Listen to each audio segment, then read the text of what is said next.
Welcome to the Impact My Life podcast, where we try to provide some self-defense for life. Today, I'm pretty excited about it because we're doing our first panel discussion. And today we're going to talk about challenges facing teens entering into the new school year. So I want to start, just have my guests introduce themselves, and then we'll get into the discussion. So starting over here. I'm Jennifer Myers. I'm a school psychologist with Phoenix Central School District. I've been practicing for over 20 years, and I'm also on the board of the New York Association of School Psychologists, and all three of my boys have gone through the dojo, or And one is still going through. And you've raised teenagers. And I've which raised is huge. Teenage boys. Yes. Oh, boy. Awesome. I'm Kira. I received my black belt from Impact Martial Arts in 2018. I'm a rising senior at Cornell studying biology and neuroscience and psychology, looking to go into clinical psychology. I'm Betsy Lehman. I'm a school resource officer in the North Syracuse Central School District. I've been there. This will actually be my 26th year as an SRO. Second degree black belt with Impact.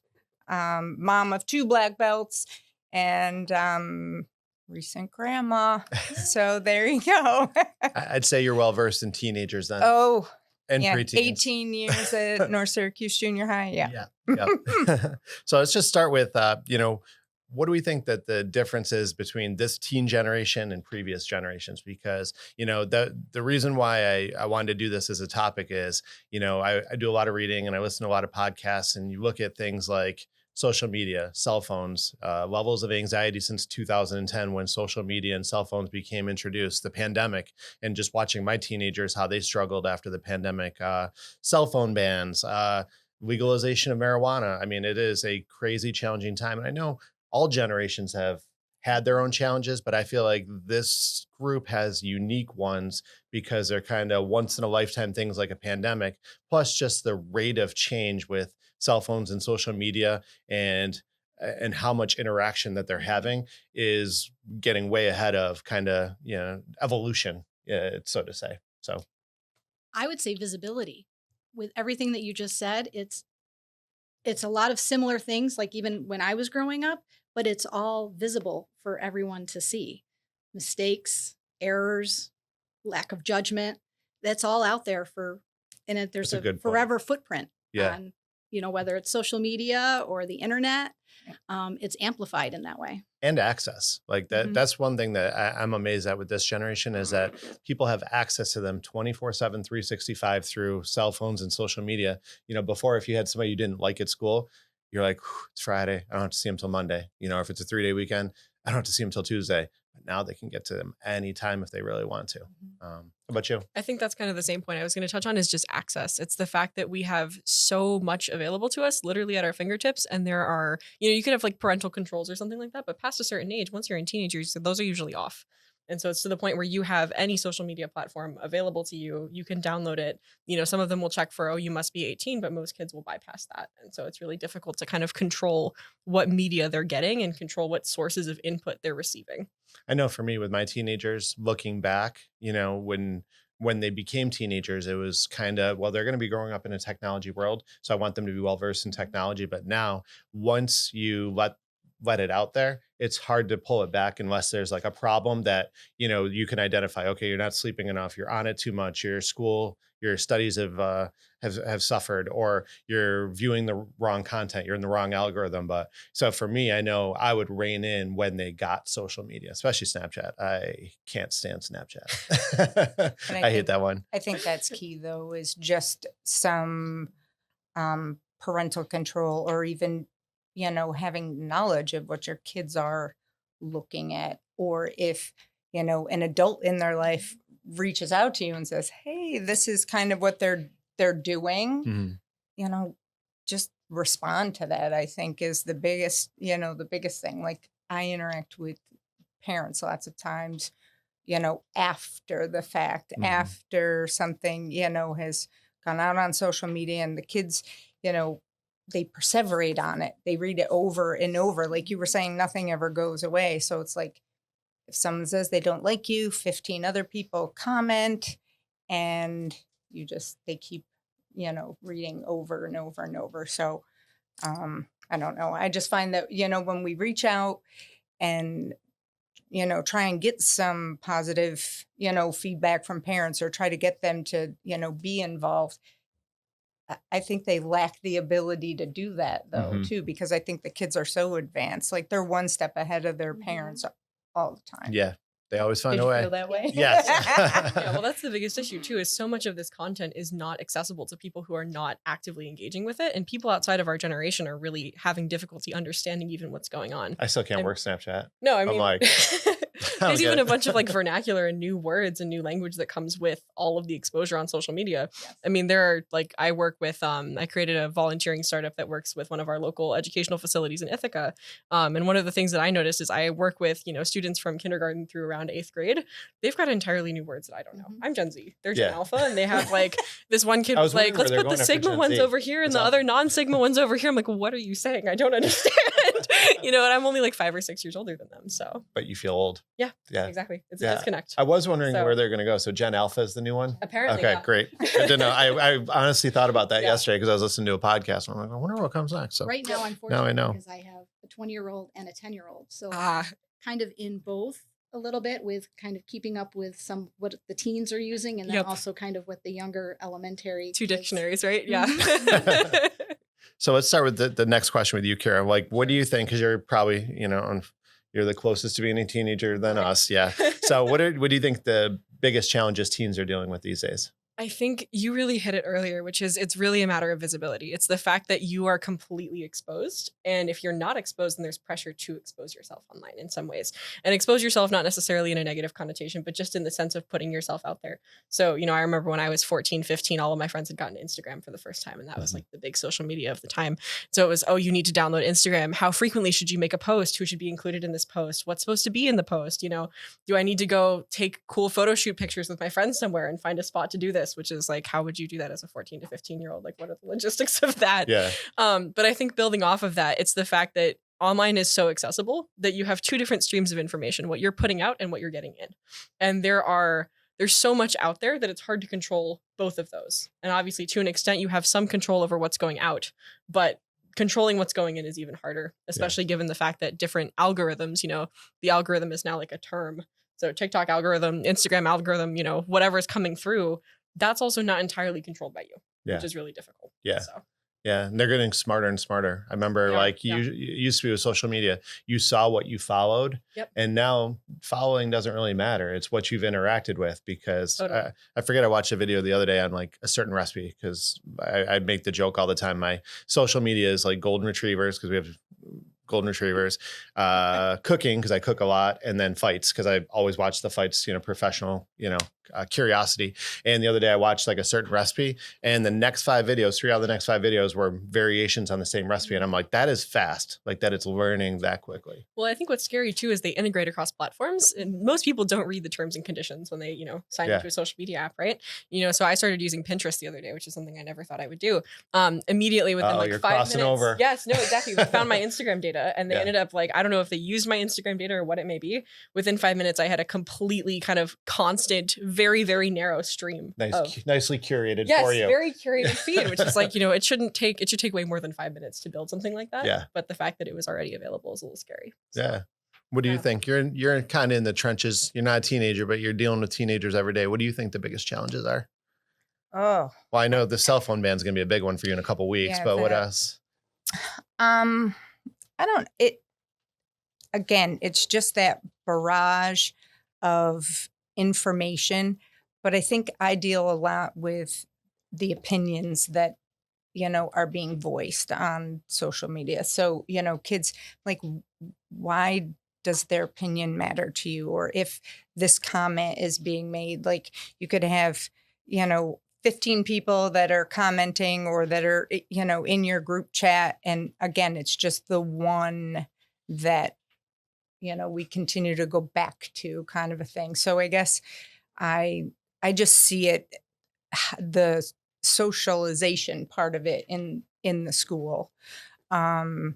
Just, and again, and I have, like in society with the police, it's like we deal with 10% of the population over and over and over again, kind of a thing. But there are, small pockets of students that it seems like everything, the negative going on just continues and continues with social media. It never has that time to die down. Like we used to say, oh, we can't wait for school break when we have Mhm. kids that are at odds with each other.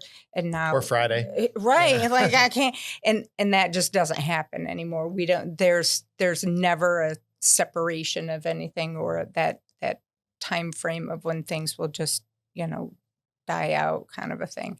It just continues to amp up.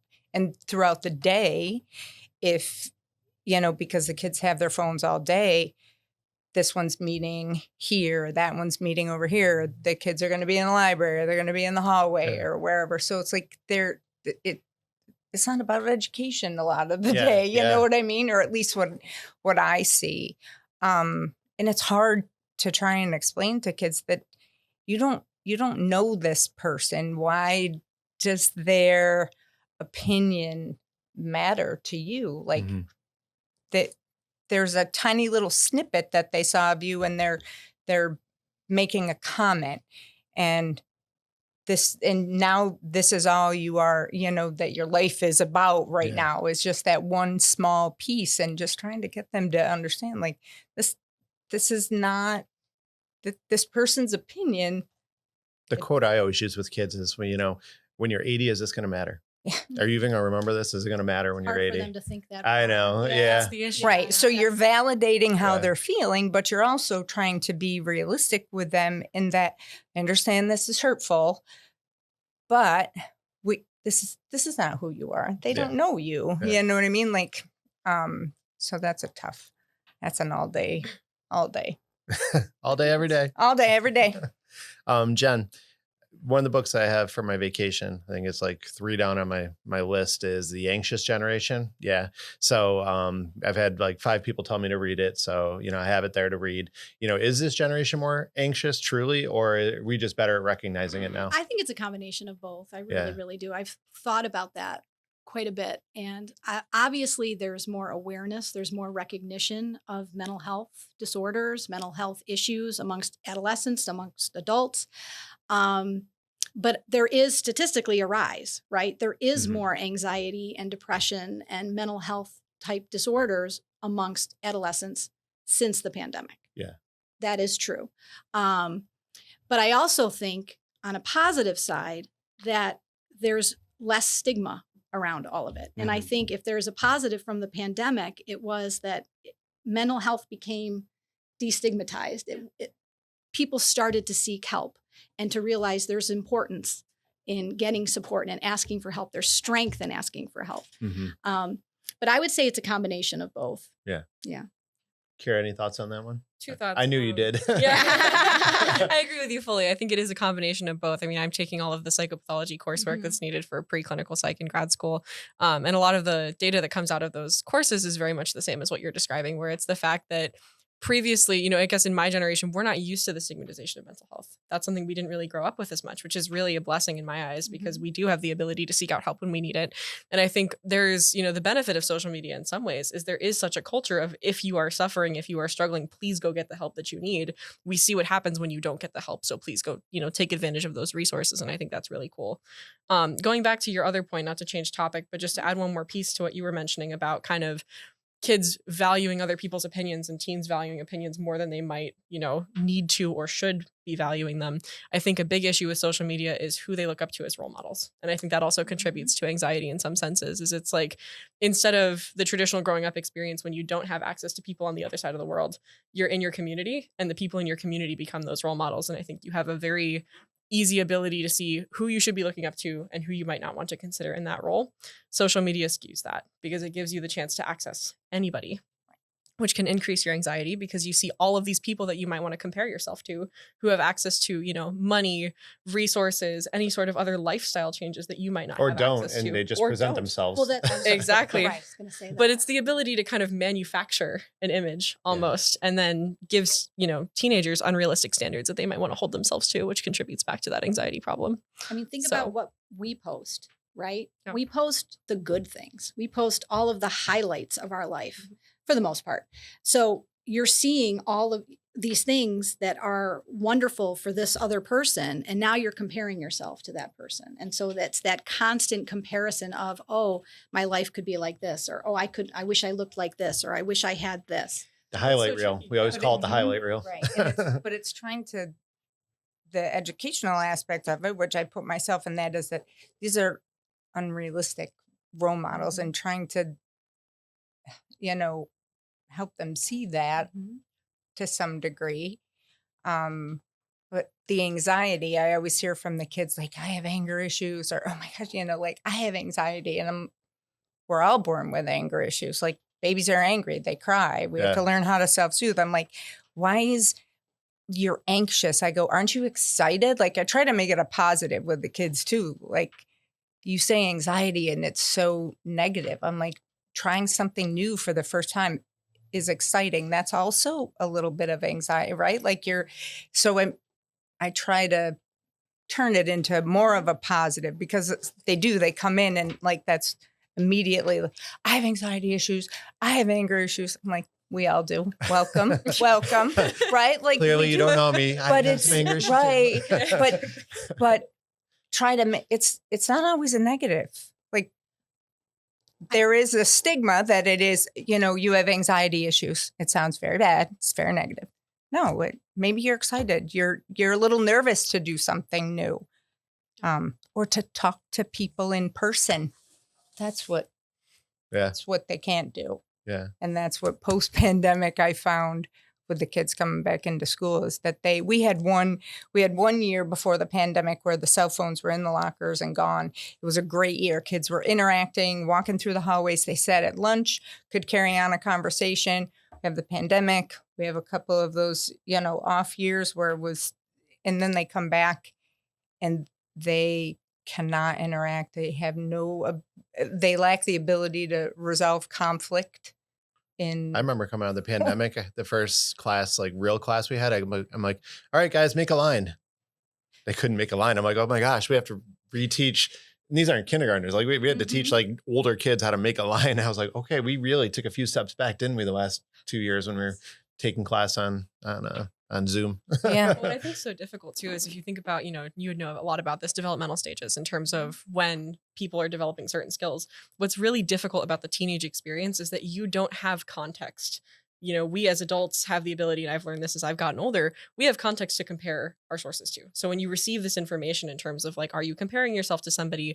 Is this something that you should be doing, shouldn't be doing, or should look up to or not look up to? You have a general sense as an adult to say, well, this seems really stupid. This seems like something either that may be unrealistic. I can doubt that someone might have this much money. Maybe they're just, putting on a show, buying something and then returning it to make it seem like they've got all of this, illustrious wealth or whatever it may be.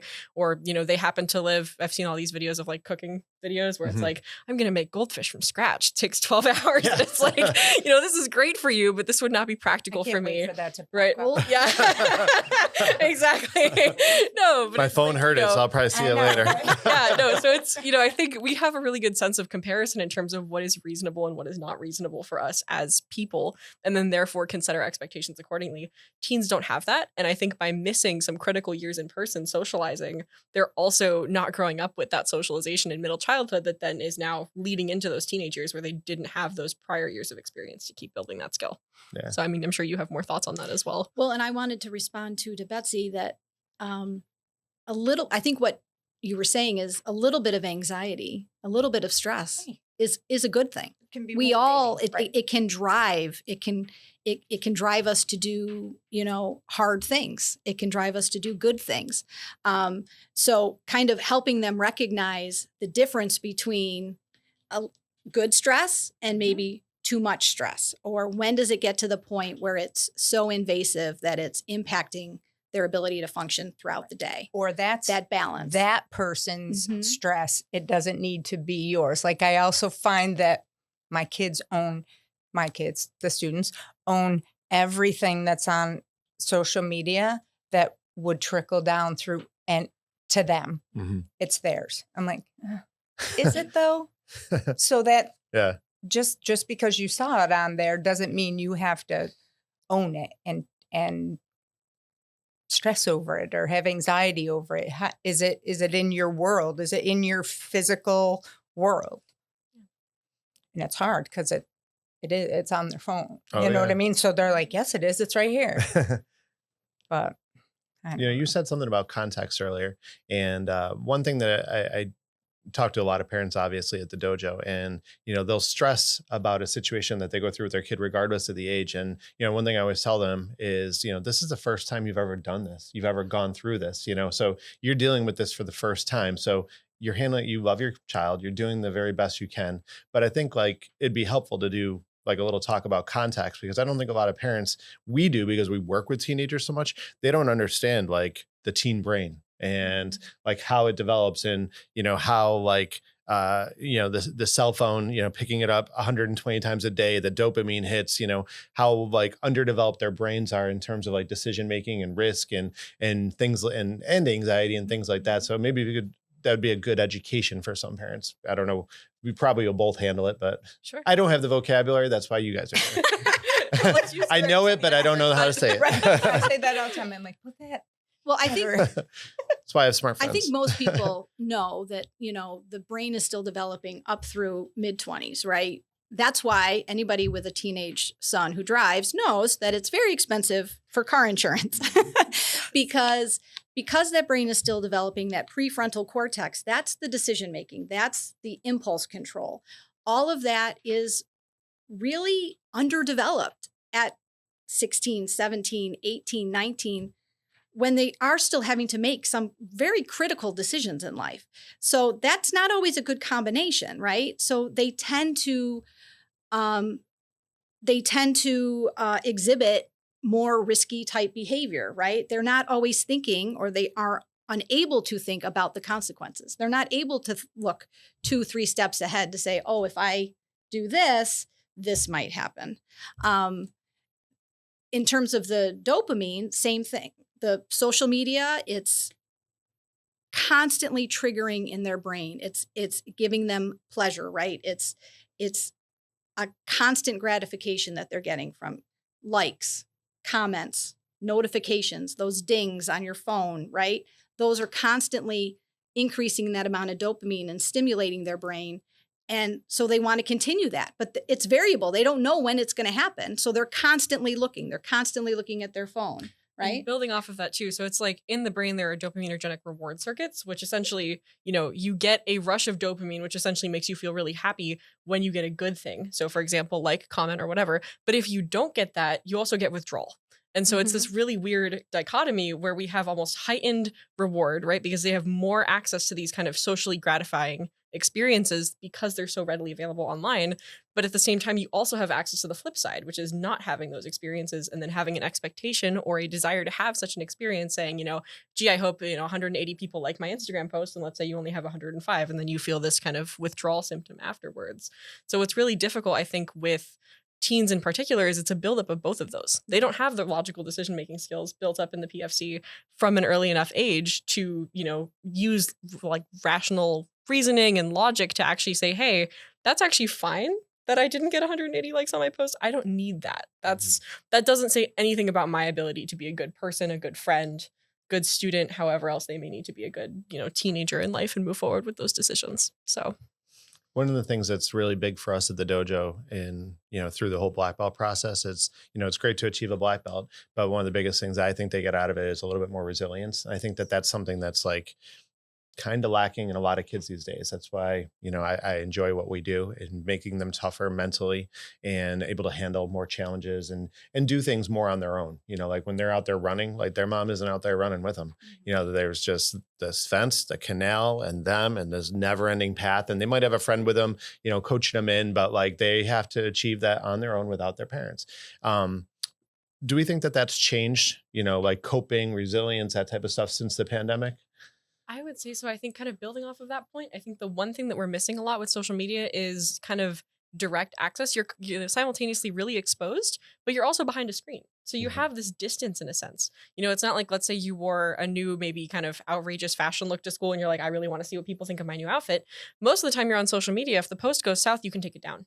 You know, you still have this digital footprint, but when you're initially posting it, you are behind this screen. And so you have this kind of increased sense of safety at the same time as feeling a decreased sense of safety because of the visibility. But I guess as a teenager, my takeaway from that is that you feel a little bit more secure on the whole because you are behind a screen when you're doing something. Thinking back to my black belt cycle, I actually think about that a lot when I'm going through school at Cornell in terms of like doing the hard stuff and pushing through it. Mhm. The run is really an example where you are facing nothing but the road and yourself. That's Mhm. it. You have to get through that. In my opinion, that was my hardest part of the black belt cycle. And thinking back on that, that's a really great opportunity to build that resilience and to have a manageable challenge where no one outside of people who you're interacting with in person are, there to either judge you, which obviously we try and not judge other people, but who are in your periphery who you might think may have a judgment towards you.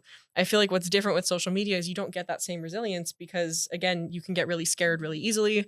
And there's this weird dynamic of like, are you visible? Are you not visible? Where is the safety in that, et cetera? So It's funny you say that, on the run, it's just you and the road and it builds resilience. And then for adults that go running, it's heaven because it's just them in the road. Yes. It's like their escape. It goes from this Love it. challenge Yes. to just the escape. So kind of Yes. interesting.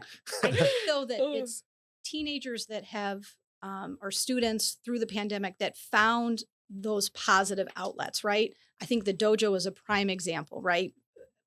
Finding those ways of being resilient and working through things in a positive, healthy way. I can speak for my 20-year-old who during shutdown was 14, 15. He really immersed himself in his music. That was a positive outlet for him. Others are more creative in terms of their writing or in even online support platforms, right? Online support groups. You can find some positivity and support and connection through social media, through Absolutely. the internet, but you have to look for it, right? You have to seek it out and you have to. And going back to your point on the PFC being underdeveloped, PFC being prefrontal cortex, it's hard to distinguish for teenagers between those positive support sources and then things that may not Mhm. necessarily be as positive for them. So What's interesting too is you said during the pandemic when things were shut down, his outlet was his music, and now that he goes to school for music, his outlet is weightlifting. So he has a healthy, Yes. like he figures out the Yes. things that will keep him balanced and where he needs to be. So it's kind of interesting. Yeah. Yeah. So, all right. We'll go to the next section. What does healthy and responsible tech use look for a teenager? I know for me, it's like I wish I had delayed it more, but okay, we're there. They have it. They have social media. They have phones. What does it look? What's it look like? I think one piece I want to mention is what's really tough for parents is if you do have, the adult perspective on it, which is I do want to limit their phone use, I do want to limit their screen use, then they're almost in a different situation, which is you're now in the space of other parents who are not limiting that. Mhm. They all have, give their kids access to phones, which means that your kid, who is the person who does not have access to a phone, is now still getting that media input, but they also feel really left out. And then they also don't feel like they have access to the same technology that can then allow them to get a better understanding of the social scene. So in my example, I wasn't allowed to get Instagram until 8th grade. Love my dad, have the best relationship with him that I could. But I ended up learning everything from everybody else. Yeah. And that was a really weird experience to go through. Yeah. I can't imagine now with social media being kind of more prominent than ever, what that must be like for teenagers, especially late middle schoolers, kind of going through that, like adapting into this really high school teenage social media era. That's really difficult to do. So it might be like a good thing for parents to think about is, okay, what do you need to do to keep up and maintain your friendships, Totally. but not have to go over the top, don't have access to everything, but what do you need right now? Yeah. So you're not falling behind and missing out. And, Yeah. because there is a long time between, on the weekends, that you could be communicating. And it's not like the old days, where we would tie up the phone line and I need to use the phone. I'm like, we have to talk to each other. Just another hour. But you also wouldn't say certain things because you were connected to the phone in the kitchen. Mhm. Kind Yeah. of a thing. Yeah. But it was interesting when you sent this and I was reading through, I'm just like, parents, like parental control, parent involvement. Like a lot of it comes back to parenting. And many parents are caught up in social media, and that's what they emulate for their children. So that's a tough. I hate that when you go to a restaurant, you see a family. obstacle. We don't go out that much anymore because we cook so much. But like we were at we went out the other day because I was just my son had moved back You're home done. and I was just tired. I actually had a beautiful dinner planned, but I'm like, I'm not eating a heavy Italian dinner right now. So we went to like Tully's or something like that. And we're sitting there and I glanced across and there's a family. There's 2 parents, 2 kids, and all 4 of them were just on their phones. And the kids weren't that old, you know, and I just kind of, you know, as we were all talking, because nobody had the phone out at our table because we all hadn't been sitting together for a while. So it was nice. And they didn't look up or do anything until their food came, you know, and so that's a good point. It What you're modeling. So important. I was just going to say that. I mean, a lot of it comes down to how are we modeling it for our children, right? And I'm guilty of it. Just, you know, I sometimes I'm like, oh wow, I've just been on my phone way too much, right? But they learn from us, right? And so at home, as a parent, I can say that, you know, we have certain times of the day where there's no electronics. We have a rule that there's no electronics in the bedroom, right? So right now it's easier. I don't do it with the 20-year-old. I'm sorry. He's now pretty much an adult. I'm sorry, teen. They're an adult. You know, I can't really tell him when he's home on summer vacation that he can't have his cell phone in his room. My 10-year-old does not have a cell phone. There are no electronics in his bedroom. I can't imagine him with a phone. And I also, with my 20-year-old, he was not allowed to have a smartphone until he finished 8th grade. He was, and I'm going to do the same thing I for had my the same rule. 10-year-old, that Yeah. he won't have a smartphone until he goes to high school. Well, and who knows now with the cell phone ban if that'll even, but Yeah. I think it's establishing limits and boundaries and having a balance between, because technology is part of our world, right? We can't just completely take it away, but I think there's a way to model and to show that, hey, there's a time for this technology and video games and whatnot, and then there's a time to put it away. Yeah, and I think kind of on that note, one of the things I notice, especially when I'm working with younger students, you know, volunteer and teaching them, they pick up everything. They're sponges, right? And so there are, even if it's not necessarily something related to, I don't know, Gen Alpha TikTok content, which is a crazy phrase, even if it's older parents' TikTok content, they will still recite that. I mean, as I'm sure you all know, kids will take in information and then spit it right back out to whoever they, you know, talk with or see. So I think it's really important, even if you are not a parent, but are someone else in a child's environment, to also be mindful of how you're behaving around them. So Here's one for you sure. as the most recent teen. Oh boy. What makes teens actually be willing to talk to adults about their struggles? That's You know, a really good question. you know, because you were referencing, you know, what a great relationship you had with your dad. You know, what are some things that parents can use to help their kids open up? That's a really awesome question. And I know it's exactly the question it's we need. situation dependent and child dependent or teen dependent, but still overall. Well, I think the biggest fear that teens have is that their parents are not going to accept them wherever they happen to be. I think acceptance is really what it comes down to. And I think it also comes down to perceived consequence, right? So there's a lot of teens that will look at their parents and say, if I tell them X, Y, Z, I know that they are going to, you know, yell at me, get mad at me, ground me, take away my phone, etc. And the other big thing is that parents don't have a perception of what teens are going through on the ground. So I remember I had a tough conversation with my dad. This is probably the one time we've ever had an argument. Was end of 9th grade, and I had a, you know, first boyfriend situation. And it was a very I toxic. don't remember meeting him. No, I don't think you did. I intentionally did not bring him. You know, first boyfriend situation. And I had, you know, communicated in a very subtle way once I'd finally gotten over the stress myself, where I was like, I'm going to end this. And my dad was, you know, watching me go through it. And he obviously is a very caring parent, which is wonderful. But he had the attitude of, you know, I want you to get out of this as soon as you can. And I had come out of the school one time. He like picked me up from the high school and he was like, did you do it? And I was like, no, I didn't. And we had this entire conversation in the car of, you know, he was like, why didn't you do it? I want to make sure you're okay. And, you know, my dad's, you know, my dad really Joe, well. yeah. He's so peaceful, never the person to get upset with anything. And this was the one time where he'd gotten really protective. And the reason he was behaving the way that he was because obviously he was in the, you know, parent role, being like, I don't want anyone to hurt my daughter. I don't want anyone to get in the way. Exactly. Right. But I think we had a conversation about this where I communicated to him that actually made it more difficult for me to come forward with this, and more difficult and made me feel less supported, because essentially I was in the boat where I'm like, I'm navigating this on my own. You're not seeing what's going on boots on the ground. There was a whole bunch of mental health stuff related to the person I was with at the time.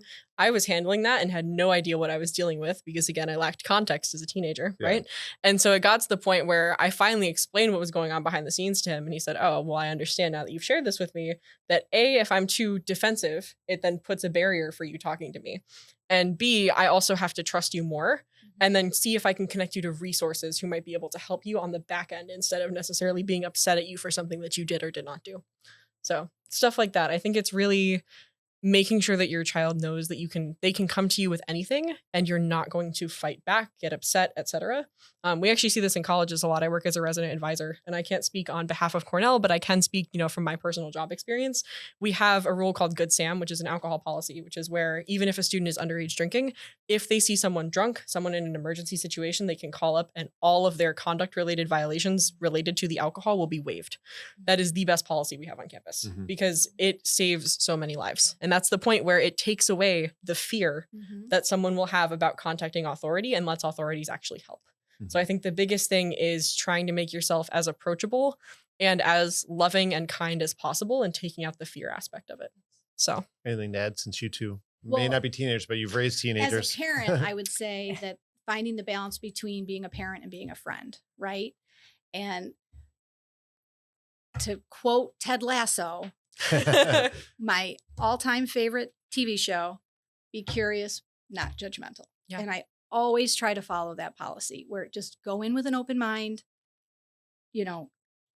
show them that you want to understand and not judge and not be critical, I think is huge. To your point, like just having an open, safe space where they can come to you and talk, right? Yes. And not feel like they're going to get in trouble or they're going to get reprimanded or disciplined.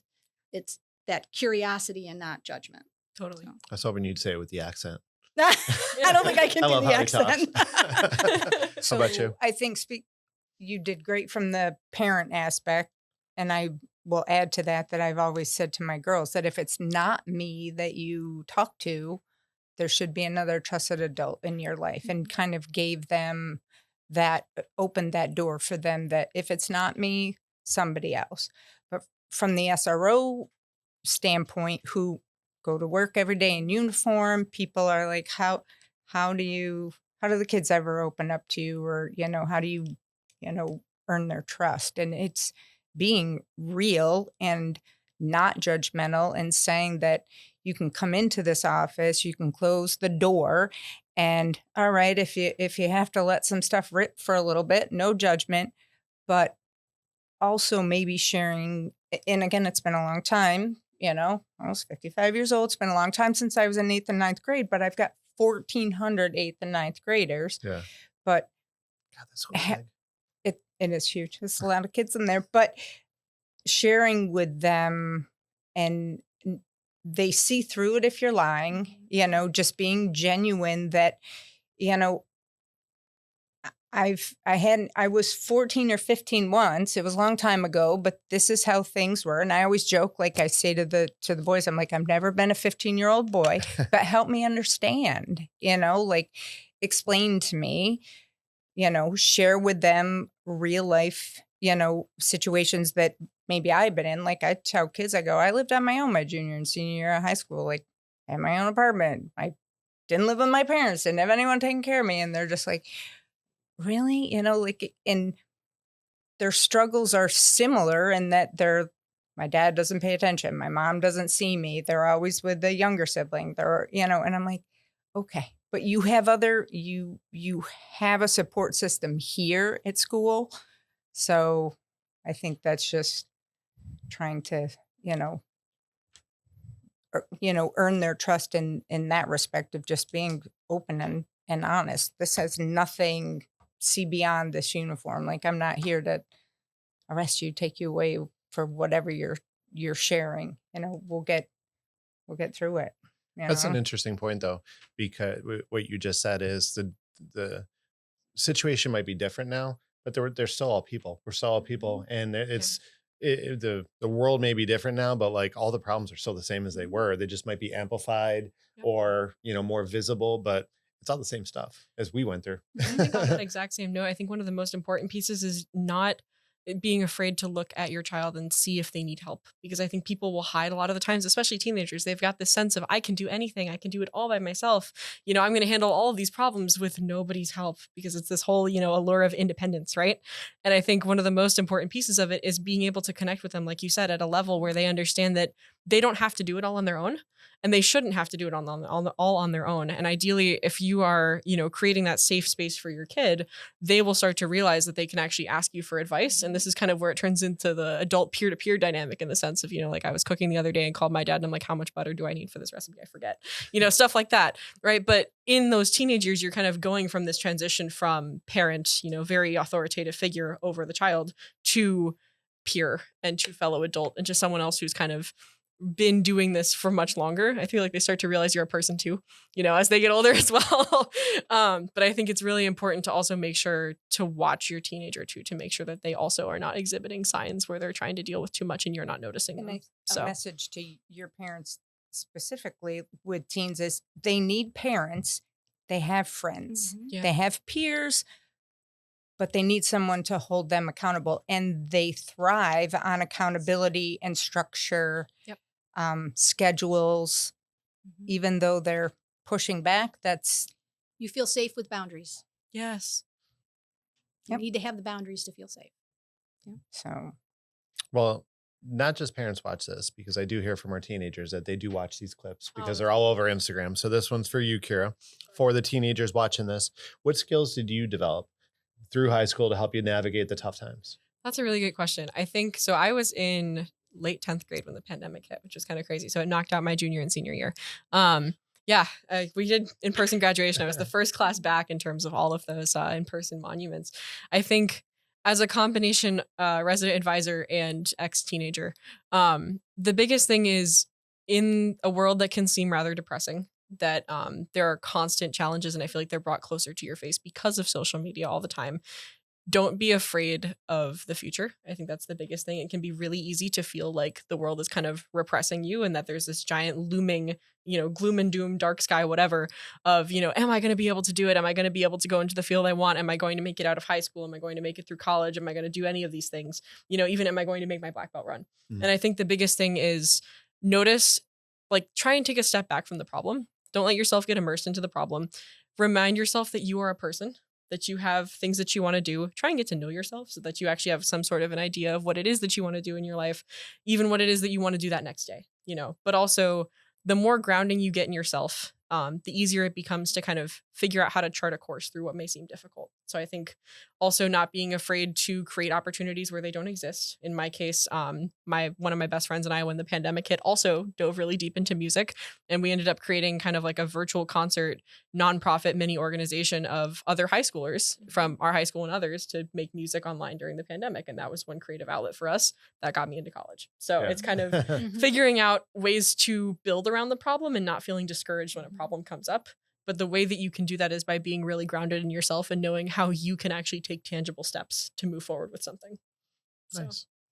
Well, I always like to end with positivity. So positivity means, what are teens doing right now that we don't talk about enough? What do you think, Betsy? What do they do right?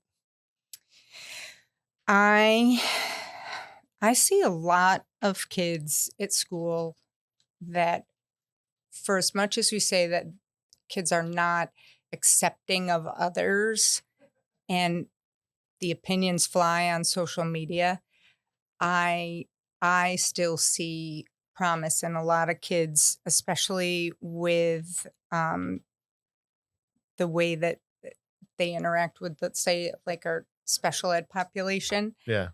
There are kids that are so accepting and loving and nurturing that population of our teenage population, like, that gives me promise that, Mhm.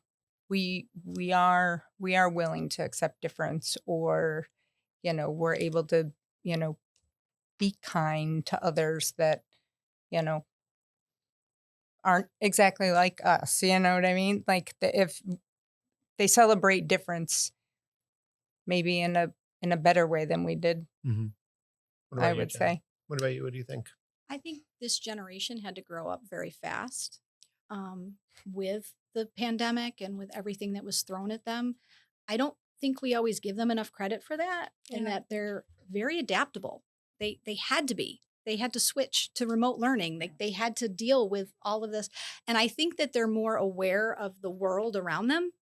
And I think as a result, I think teenagers, this generation are more actively involved in like social activism, right? I think they're speaking out more. I think they're more comfortable in speaking out and advocating for themselves and advocating for what they need. And building off of that, that's actually what my answer would be as well, is the fact that we as a generation are actually tackling different, like, the phrase generational trauma always comes up, which is a true phrase. But I feel like we are doing such a better job of actually taking those issues head on. So saying, we don't want to end up in, toxic family situations where we may not be giving as much attention to our future children if we choose to have them, as we would want to give. Making sure to actually accept as many people as we can and trying to break any sort of stigma and boundaries that may exist for folks in terms of joining different spaces and communities.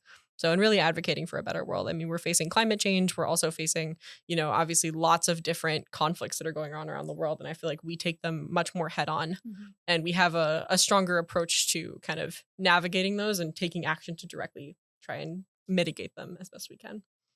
So Another common theme that we talk about here is that, we've never been more connected, but we're also never been more really disconnected. So I know one of the things I love about the dojo is it's like a place where kids genuinely connect with each other, and they do it without their phones in a physical way, learning a skill, getting in shape. And, you see real bonds and friendships. Like I look back, my high school reunion is going to be on August 8th or 9th, something like that. And I can't go because we'll be away. But I don't really talk to many people from high school. The ones that I talk to are the ones that I did martial arts with. And then outside of that from that age range, it's all my martial arts friends. So that's one of the things that I enjoy about our dojo is that like there's real connections that happen there. When you go through something tough together like that, it tends to kind of forge a friendship or a bond that's, going to last a while. Where do you guys see like teens having genuine connections and, making those bonds that are healthy? Can I say something before answering that? Sure. Because you pointed out how the dojo, they're able to find that community and that connection. At home, the one thing that I will say to parents, dinner time. Mm-hmm. There are no phones at dinner time. I think that is a lost art. I think the fact that I don't think families have dinner together as much as they used to. So with the TV off, with cell phones put away, and having that time to connect with your child and to connect as a family. Mm-hmm. And sometimes it's half the family's there or a quarter of the family's there, but sitting at the table with disconnected from everything else and just focusing on your family unit, I think is important. And I think that it gets lost and it gets forgotten. Yeah. And if you can't have that family dinner around the table, I can't tell you how many times with the girls going to and from karate and every other place. Lacrosse, I don't know. Right. Your girls Like hit your you're girls hit doing everything. it in the car. Mhm. Like, okay, I packed dinner, but there has to be a coming together. And now I think you have, extended families under one roof, Mhm. which, can be a little bit of a stressor, but can be a complete positive because you have, different generations, et cetera. But that coming together, like we do Sunday dinner, and Mhm. it is That's kind of what we've found was when we were crazy during the week, and it was kind of modeled after my parents. Like they would always have us out for Sunday dinner, and then it turned into, when we had crazy weeks, we would just always make sure we did Sunday dinner, and then it turned into like where, we had people just showing up for Sunday dinner, and so there's like always like an add-on here or there, and then like like my single neighbor, whoever, but there would be an add-on, and that's fine too, but breaking bread together around the table, no phones, no TV, except if it's really, during football season, if there's like a I was game just we gonna got to say, see. if the Eagles are If the playing, Eagles are then playing, there- yeah, then that's, that but rule that's kind of goes away for a yeah. few hours. But But I feel like you bring up a really good point, which is that it's kind of, it varies by your upbringing. It varies by the people you have in your environment. It varies by what resources you have available to you. Some of us do have a dojo that's awesome. I do talk to all of my dojo friends. Those are people who I'm still very close with to this day. And other folks don't. But I think because of social because media, right? You it can stay in either be, contact with- yeah, exactly. No, that's actually very true. That is Yeah. exactly how I stay in contact with them. And I noticed that, especially at Cornell, a school that's so diverse, and our diversity is such a gift to us, that students really come from all different backgrounds, and they've got all sorts of different environments where they stay connected with each other.